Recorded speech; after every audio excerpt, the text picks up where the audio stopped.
gerak. Bagaimana sehat semuanya? Liburan kemana? Di rumah. Di sini. Ada yang ke Danau Toba? Nggak ada. Ke Gaju banget. Ini buku tapak nih, bawa aja. Abang, tolong itu satu lagi bang. Rapiin sedikit.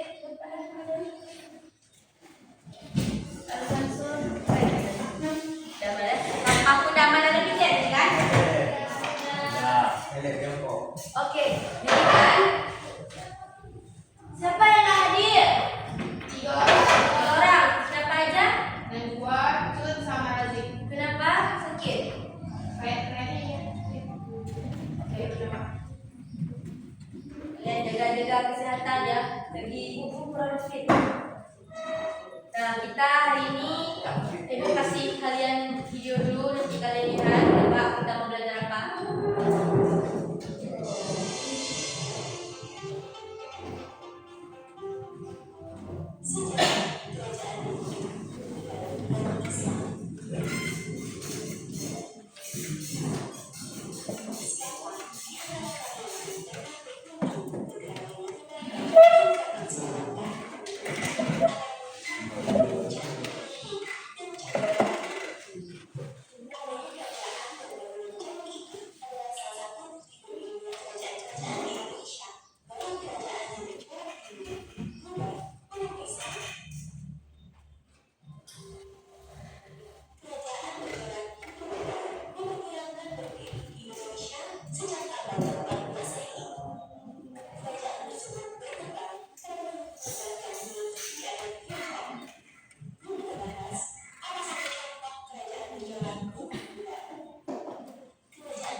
Dan pula kerajaan.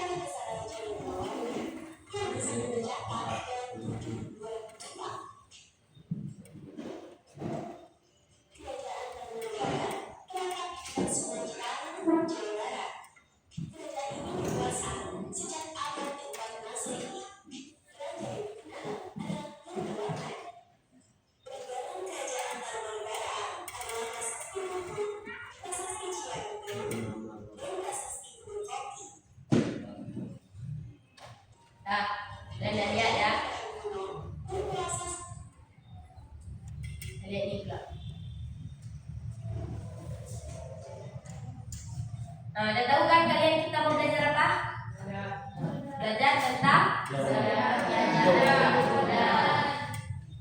yang lalu kita udah belajar proses masuknya kan, Hindu Buddha. Sekarang kita bakal belajar tentang kerajaannya. Sebelum itu aku mau tanya, kalian di Aceh ini tahu nggak? Kalau di Aceh ini ada kerajaan Hindu nggak? Ada kerajaan apa bang? Nama kerajaannya bang, bercoraknya Hindu, nama kerajaannya? Oke, kakak kerajaan apa?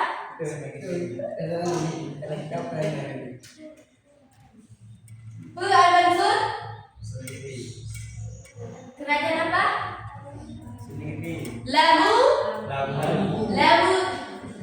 Lamuri, kerajaan Lamuri. Jadi di Aceh itu enggak awalnya langsung Islam, enggak, tetap ada awalnya itu kerajaan Lamuri yang bercorak Hindu.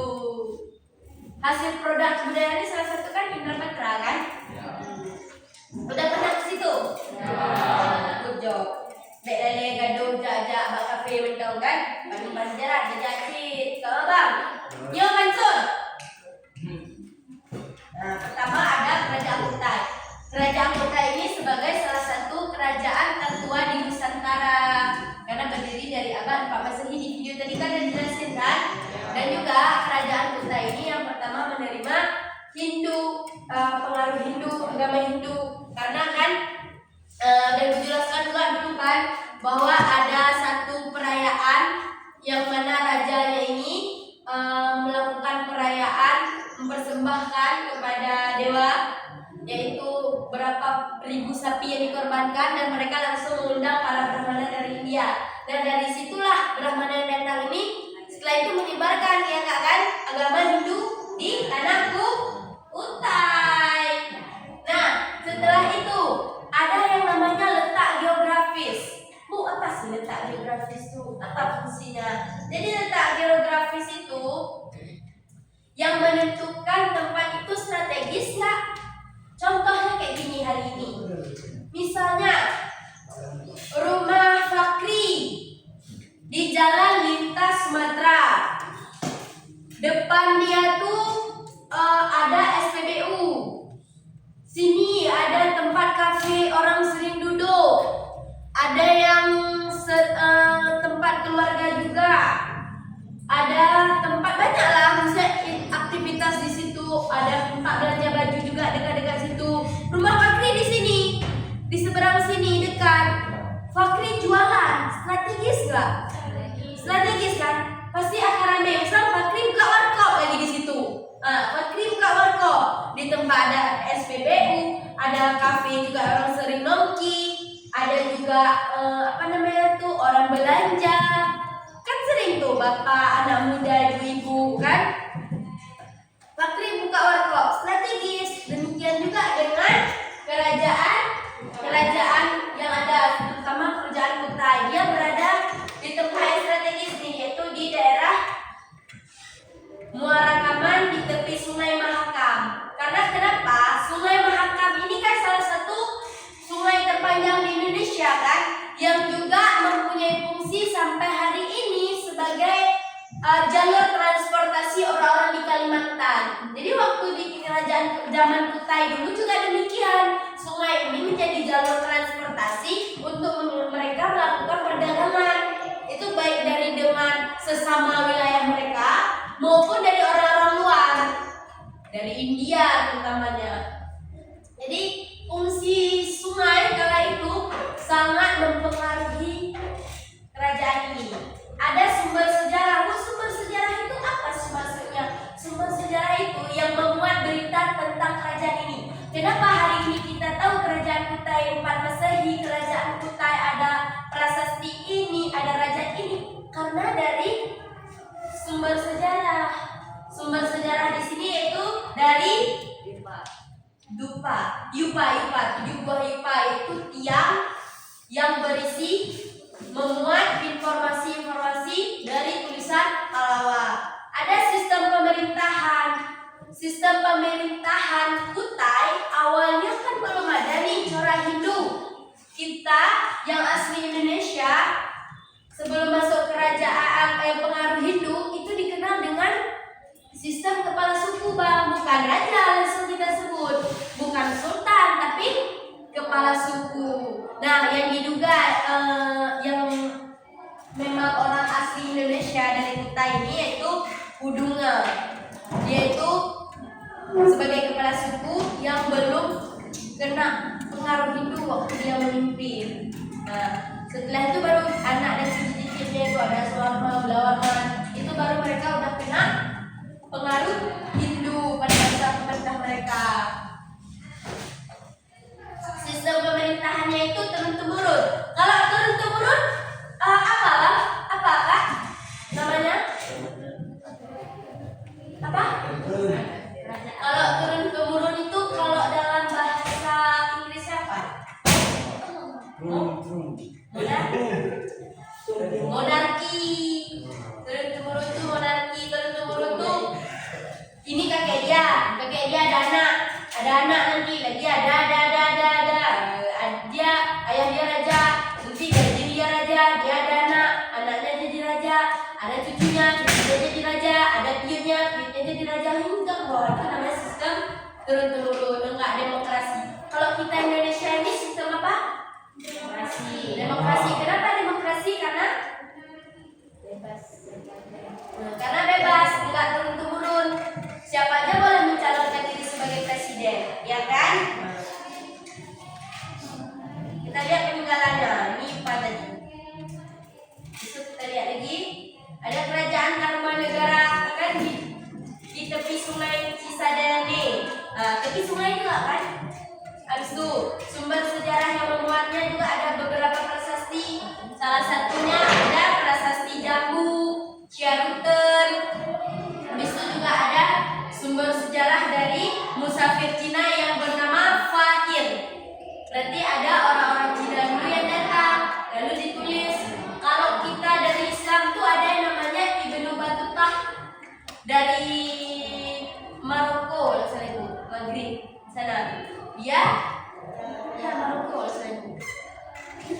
Iya, salah satu penjelajah muslim selain Marco Polo kan dari barat kan.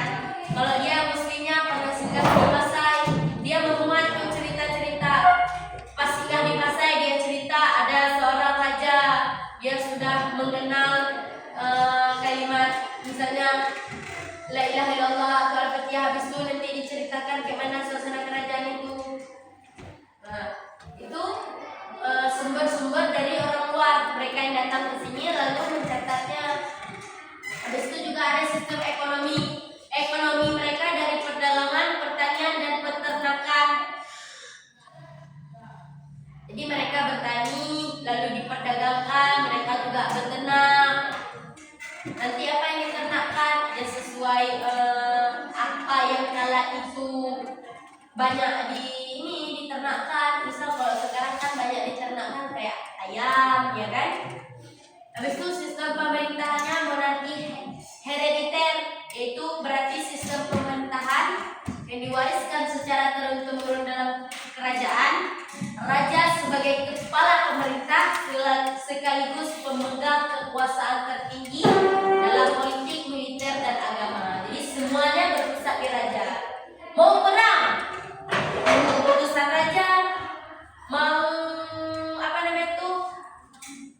mau masalah politik ya dengan raja dulu. Habis itu ada faktor keruntuhan. Jadi setiap yang lahir pasti ada yang berakhir. Setiap ada yang tumbuh, yang berdiri pasti ada yang runtuh. Runtuhnya karena apa? Ada karena kurangnya kepedulian raja terhadap permasalahan internal. Jadi kan dia ini Bu bilang kan, setiap hal yang misal untuk kayak kerajaan itu pasti ada faktor internal dan eksternal. Salah satu internal itu ya faktor dari dalam kerajaan itu sendiri, entah itu perang saudara, merebut tahta, merebut harta, itu faktor internal. Tapi kalau faktor eksternal, dia faktor dari luar, itu dipengaruhi oleh orang-orang luar. Misalnya terjadi perang di ujung wilayah, habis itu krisis moneter atau bencana alam, itu kan faktor dari luar, bukan dari dia yang menyebabkan. Nah, akhirnya runtuh. Di situ ada peninggalannya, ini prasasti emang dari batu karena dulu kan gak ada kertas, jadi mereka emang dari nulisnya di batu. Kan ada buktinya. Nih, ada tapak kaki kan. Ini tulisan pahlawan, bahkan dulu kita belajar kan tulisan pahlawan. Nah, ada kerajaan Sriwijaya. Kerajaan Sriwijaya itu kalau sekarang katakan di Palembang, tapi masih diperdebatkan di tepi dekat-dekat Sungai Musi itu. Sumber sejarahnya di mana? Ada dari orang asing itu, ada dari Arab, India, dan berita dari Cina. Ada juga prasasti, ada juga apa nih? Ini sistem ekonomi mereka apa? Sistemnya yaitu perdagangan dan letak yang strategis menjadikannya pertemuan perdagangan antara Tiongkok dan India. Karena kan mereka berada di antara sungai-sungai Musi itu kan. Jadi makanya gue bilang kenapa bisa orang katakan demikian. Peradaban yang maju adalah peradaban yang mereka dekat dengan air, entah itu dengan air laut maupun air sungai. Karena kenapa? Waktu dulu Kak, nggak ada pesawat, jalan darat itu minim sekali, sehingga apa yang memudahkan? Yaitu air itu. Bahkan dosen ibu bilang, dulu Kak, orang yang wawasannya bakal luas, yang mikir, yang punya wawasan luas, pola pikir luas, orang-orang berada di tepi laut. Lebih orang yang di tepi laut mendapatkan informasi lebih cepat daripada orang di gunung. Kenapa? Ayo coba kenapa?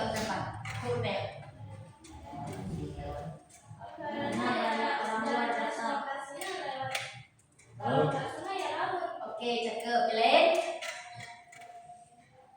Kenapa? Kenapa? Itu udah betul gue bilang kawannya. Ada yang mau tebakar, mana? Kali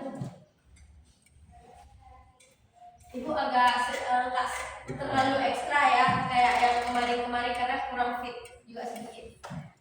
Jadi nggak usah terlalu ekstra jalan. Ada tahu? Karena dulu bang, kan dia bilang dulu nggak ada transportasi lain. Itulah laut tuh, itulah sungai itu. Kita bilang sekarang laut. Orang India, orang Persia, orang Tiongkok, orang Eropa datang ke sini. Misalnya ke Aceh salah satunya, lewat laut dulu. Jadi duluan mendapat informasi, ya orang yang dekat laut daripada orang di gunung. Kalau orang dari laut nggak datang ke gunung, nggak dapat mereka informasi kan? Belanda dah datang, Portugis dah datang, Cina dah datang, nggak dapat kan?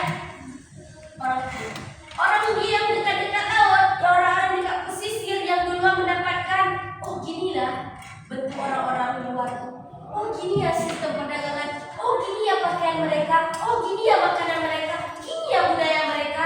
Duluan orang-orang di laut. Makanya kenapa laut itu salah satu jendela dunia katanya. Karena ini faktor maritim. Maritim.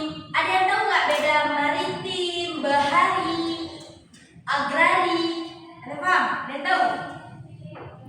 Maritim, agrari, kalau bahari. Udah Mansur, Iban?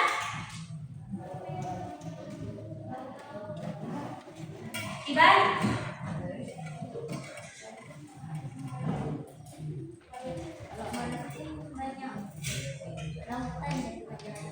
Oke, cakep. Maritim banyak lautan. Yang lain? Pagi ya Mansur? Gunung bukan ibu? Gunung. Hah? Iban Fakri?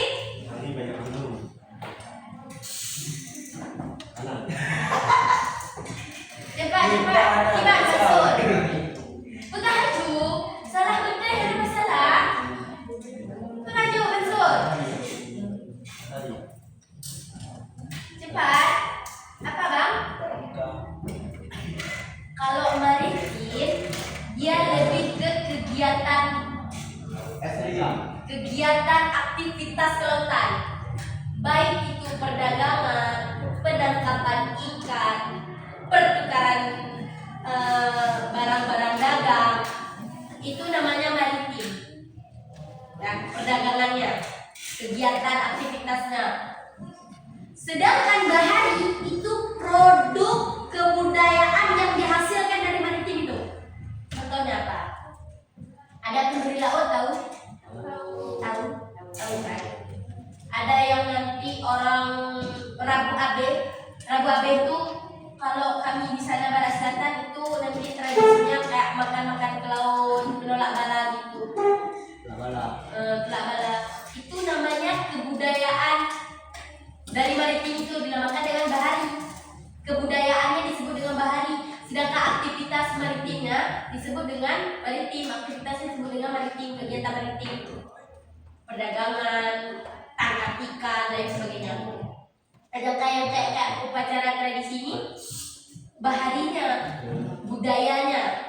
Agraris apa bu? Agraris itu bukan di laut, dia di gunung. Cakep Fakri, di gunung misalnya. Mereka apa Fakri? Tanam apa?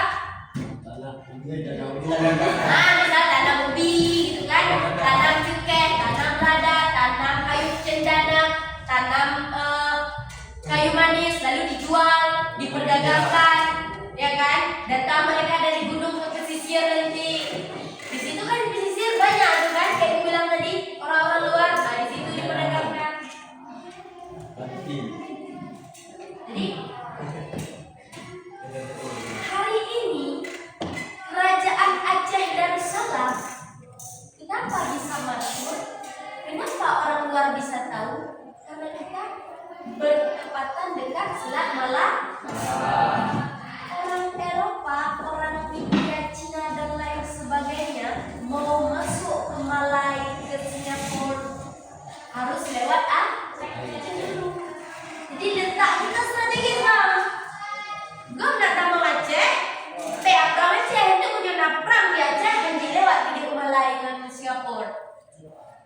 Ya demikian. Tembak Aris, Krung Daroy, Krung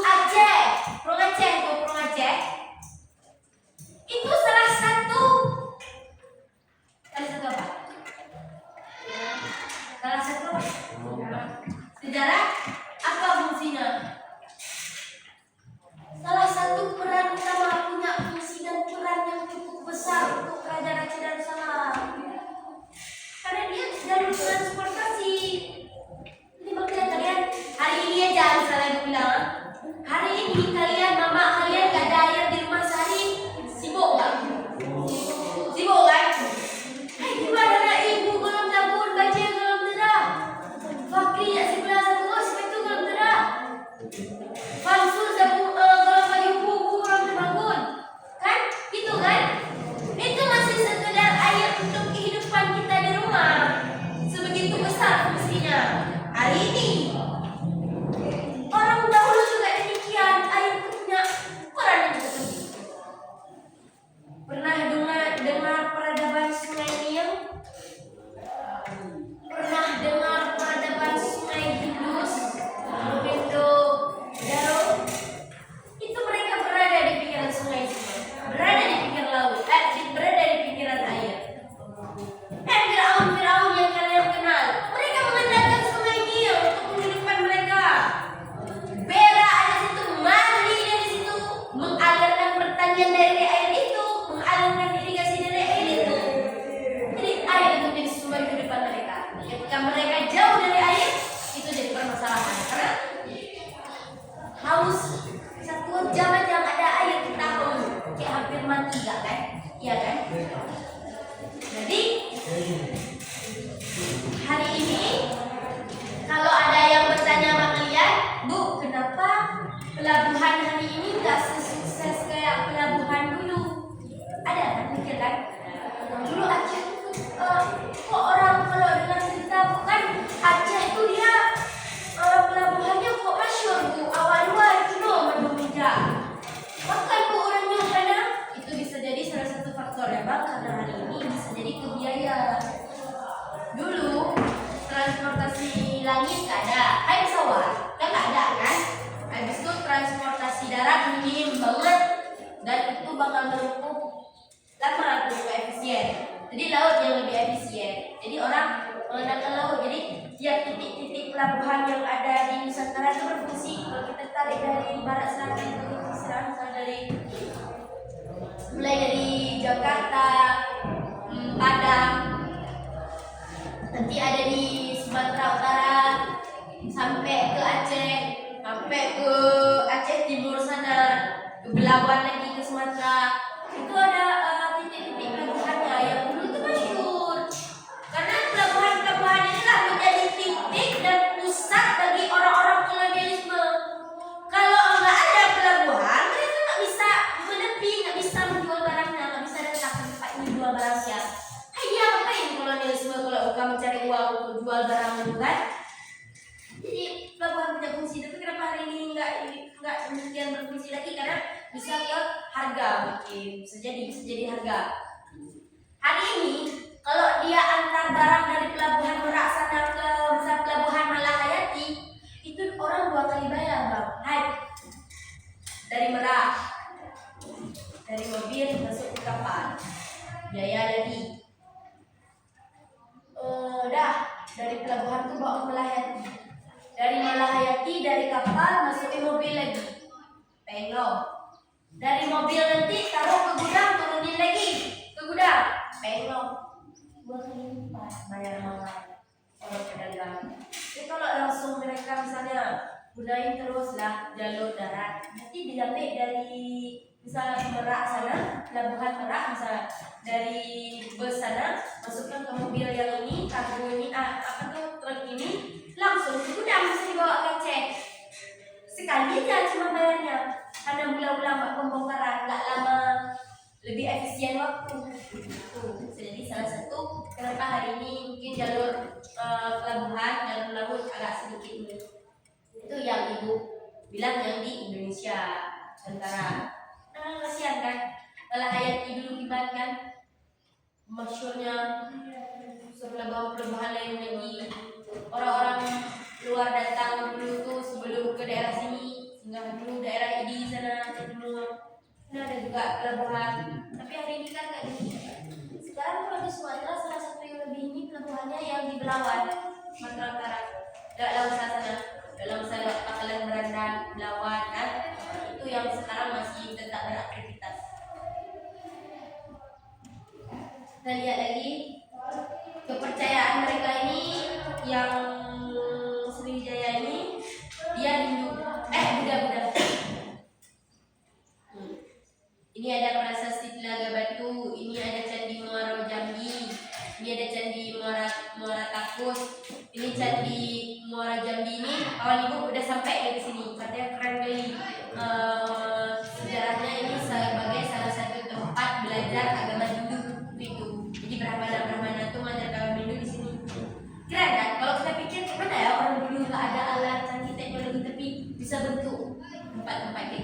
Abang Fakri bisa di iu ke dua mansur tempat dia aja.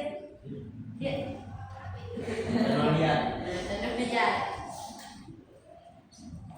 Ada lagi kerajaan Mataram kuno. Kerajaan ini Hindu, berlokasi di pedalaman Jawa Tengah di sekitar daerah yang banyak dialiri sungai. Walaupun dia di pedalaman, nggak dekat laut, nggak di pinggir laut, nggak di pinggir sungai, tapi dia tetap dekat dengan tempat yang dialiri sungai. Biar nggak jauh-jauh. Kan dia ini, kalau dia di pedalaman berarti dia agraris dia. Kalau dia agraris, untuk mengalirkan air di irigasi kan perlu air juga. Jadi tetap mereka mencari sumber-sumber mata air terdekat. Sistem kepercayaannya jadi Hindu, sistem pemerintahannya sama monarki herediter. Habis itu juga ada peninggalan Mataram kuno. Nah, ada Candi Mendut, Candi Borobudur kan yang paling terkenal, Prasasti Kalasan.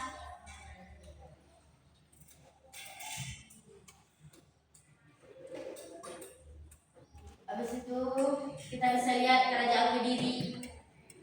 Ini juga sumber sejarahnya dari beberapa prasasti. Sistem kepercayaannya itu Hindu Shiva. Pernah dengarkan Dewa Shiva? Jadi Hindu itu juga dipecah juga dia. Enggak satu Hindu aja. Bisa ada Hindu Shiva, ada Hindu yang ini lagi nanti. Coba nonton film dia kan banyak kali memang ada. Ini kalau kita pikirkan gimana lagi juga Candi Tondowongso, Candi Miragimbat. Keren mereka. Itu nggak ada pakai semen. Ada Singasari. Abang, pertanian dan maritim. Berarti kalau pertanian dan maritim mereka yang tanam, mereka yang mendagangkan langsung di laut sana. Ada juga peninggalannya. Keren, mereka dari zaman dulu kan, abang sampai Fakri, mereka udah buat kayak gini nih, arca Mahapasa, arca Dwara Lapan. Kalau abang bisa nih juga. Nah sekarang bagi kelompok ya. 3 kelompok terus sesuai ini terus.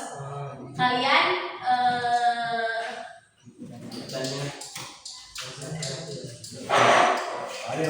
tulis saja di belakang kertasnya. Silakan. Kalau lama-lama 5 menit aja.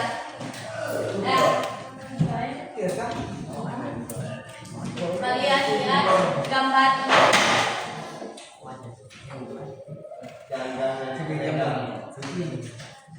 Dari Yulen.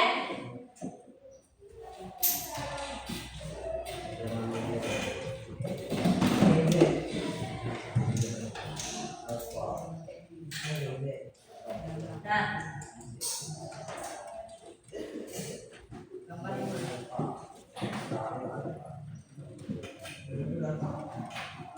ini gambar Sungai Mahakam dari Kerajaan Kuta Ibu bilang tadi. Coba kalian deskripsikan apa sih fungsi dari sungai ini dari dulu hingga sekarang. Jelaskan aja fungsinya. Boleh. Belakang juga. Belakang terus. Nanti baca satu orang langsung dari kursi dia. Transaksi. Nah, ini kan gambar sungai Mahakam yang Kerajaan Kuta itu dibilang. Walaupun kerajaannya hancur, sungai tak ada. Sampai hari ini ada. Dah. Kalian jelasin. Apa sih fungsi sungai itu dari zaman dulu hingga hari ini? Transaksi. Kakile, Bakri. Tulis terus. Bakri. Tulis ya, Mansur ya.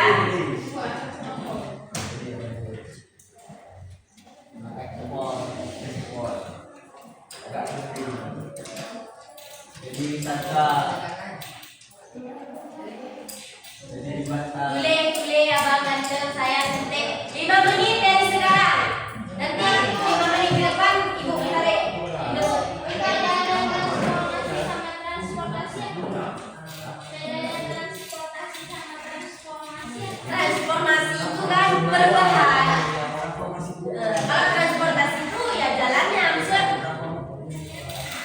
Gimana? Transportasi itu jalan untuk melalui aktivitas. Melakukan aktivitas ada jalannya. Itu transportasinya.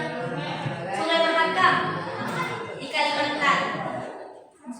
Kan Kutai tadi salah satu tempat media sebagai transportasi perdagangannya kan ini Sungai Mahakam. Jadi coba kalian jelaskan apa sih fungsi yang Mahakam itu dari dulu hingga kini. Cepat-cepat, Febri. Yang lain gantung lah.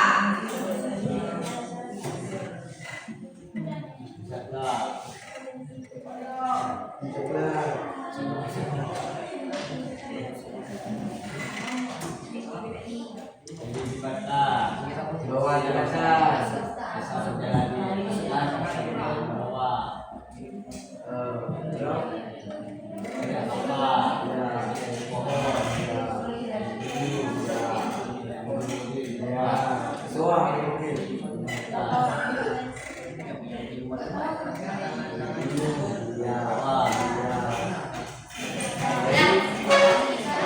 Ada yang terkendala apa sih?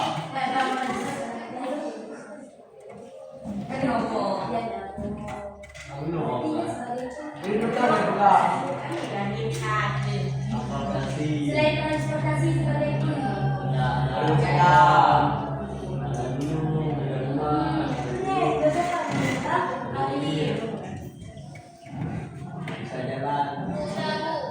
Kak, pegang ya, ini. Ada yang terkendala, Kak?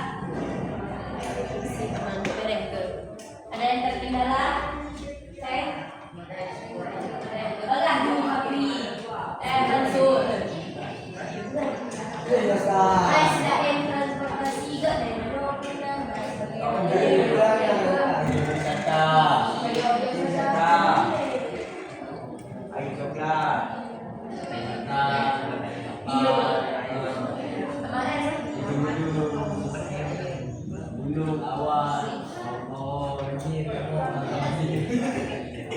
banyak kapal saudara.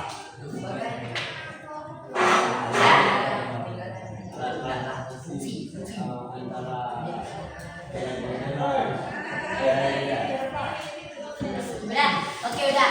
Sekarang kelompok ini, kelompok 1, 2, 3, kelompok 1 dulu. Bangun satu orang. Apa fungsi yang kalian? Diam dulu abang. Abang tanya. Abang belum mau ya. Cakap. Yang lain dengar.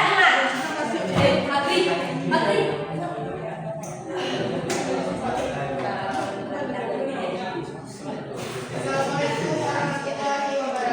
Waalaikumsalam warahmatullahi wabarakatuh. Masuk ke Indonesia. Sungai Mahakam, Kalimantan Timur berfungsi untuk transportasi, sumber air, perikanan, ekonomi, pariwisata dan budaya, menjadi daya tarik wisata dan bagian penting budaya masyarakat Dayak dan Kutai. Oke, tepuk tangan untuk satu. Mulai dari untuk kebutuhan sehari-hari hingga pariwisatanya. Sekarang Kak, kelompok 2 coba sebutkan. Maju satu orang. Ini aja. Waalaikumsalam warahmatullahi wabarakatuh. Sungai Mahakam, Kalimantan Timur, ya salah satunya sebagai jalur transportasi darat itu, sebagai sumber air, sebagai potensi perikanan, dan sebagai sumber kehidupan bagi berbagai jenis swasta. Oke, tepuk tangan dulu untuk kelompok 2. Kelompok 3. Udah lempar tiga jalan-jalan ya. Sungai Mahakam. Jalan-jalan juga oke. Waalaikumsalam warahmatullahi wabarakatuh. Sungai Mahakam, jalur transportasi perdagangan sebagai mata pencarian negara, sumber air utama, Wisata. Oke. Sekarang kita main Oke.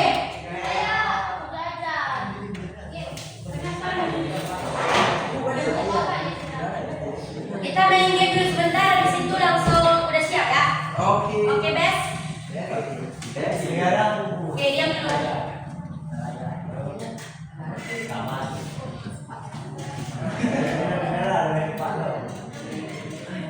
Kita mulai ya.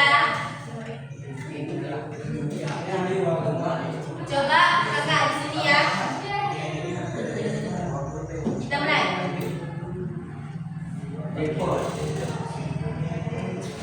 Ini adalah prasasti Mula Warman.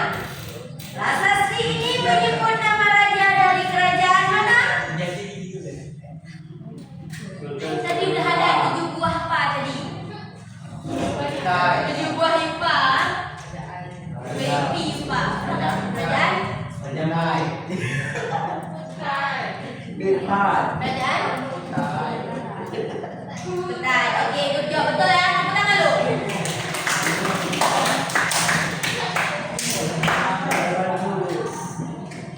Coba yang ini merupakan perhiasan dari kerajaan Kutai. Apa nama perhiasan ini? Ya, Galung Mekah.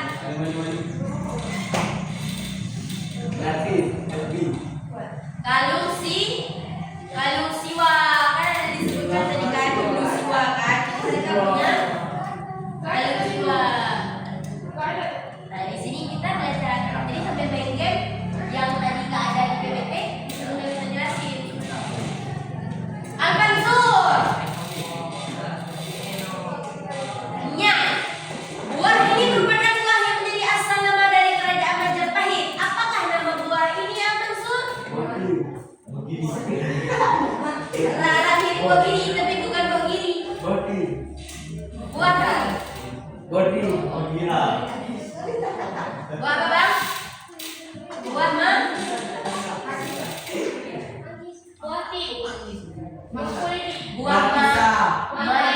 buah maja. Kenapa namanya buah maja? Ya buah maja. Tapi yang menjadi pertanyaan, kenapa Majapahit namanya Majapahit?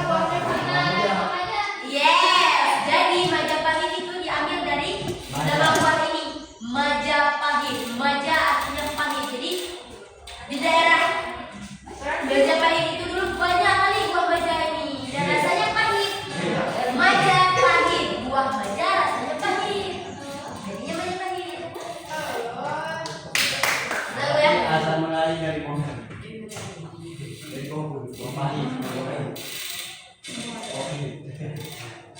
Nah, atribut ini merupakan atribut yang digunakan oleh Raja Kutai. Apa nama benda ini?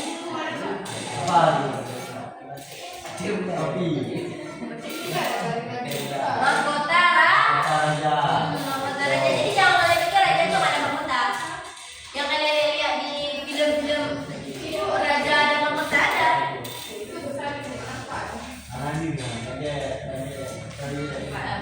Ini aku.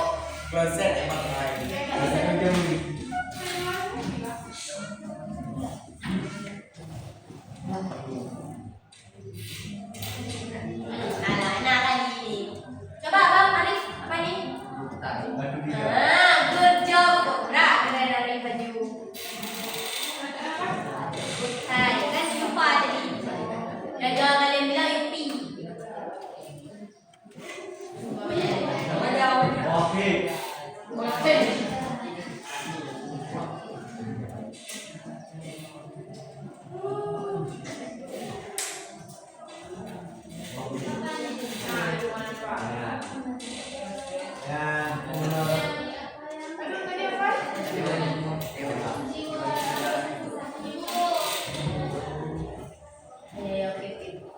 Oke, udah ini aja satu lagi. Siapa nih yang bisa tebak? Ini adalah gambar seorang pasien terkenal.